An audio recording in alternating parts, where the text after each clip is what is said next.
Your powerful voice started to wane when you got a disorder. How worried were you when this started happening? Well, it was not sudden.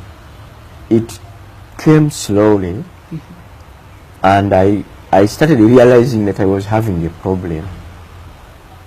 I was traveling to South Africa with Honorable Amriat, or boy, and Hassan Kasinje of the Uganda police.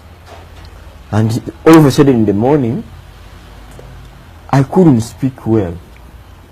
But when I inserted a stick in my mouth, then I could fairly speak. I told my colleagues that I had had a problem. So when we came back here, I traveled to Dubai, and I went to one specialized Iranian hospital in Dubai, and the doctors examined me for 1 month, and they told me that I had contracted a disease called dystonia. This disease, they told me, comes as a result of one of the following. One, if you had had an accident, a severe accident, to result in that disease eventually. Two, if you had a family history of the same disease. And three, that if you had had poison. And incidentally, my history, I did not have an accident, I did not have a family history of the disease. So I tried to ask them to discover that type of poison, and they said it is a type of lead poison.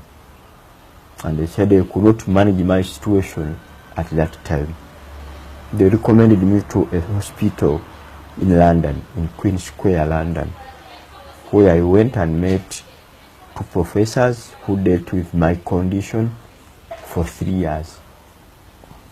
And after that, they said, I was not improving at that time, I was actually deteriorating.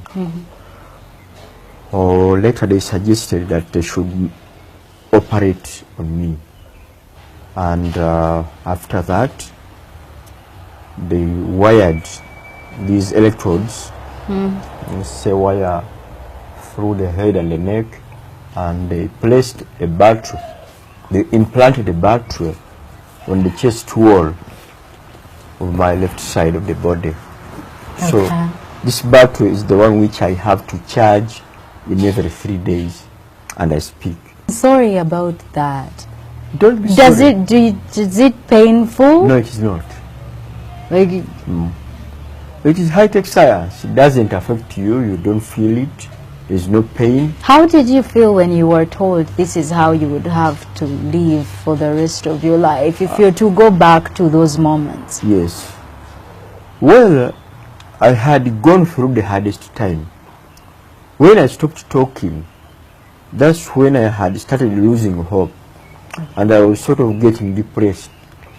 But when the doctors finished the operation, they assured me that you cannot speak in the same way as used to,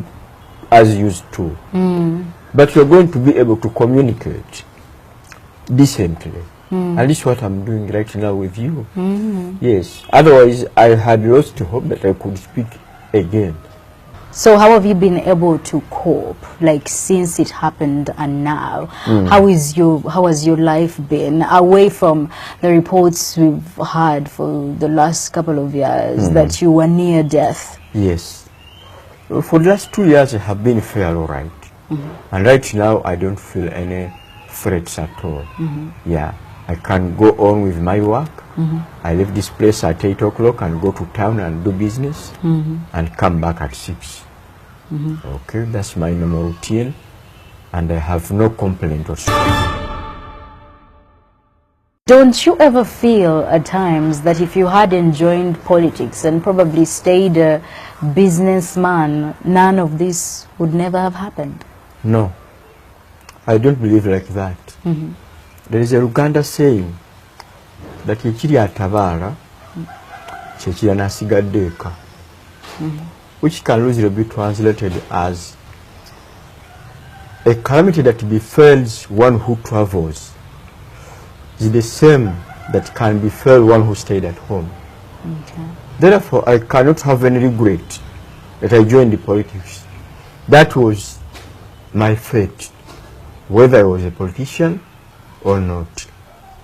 And when you go around, when I reached hospital, I found many non-politicians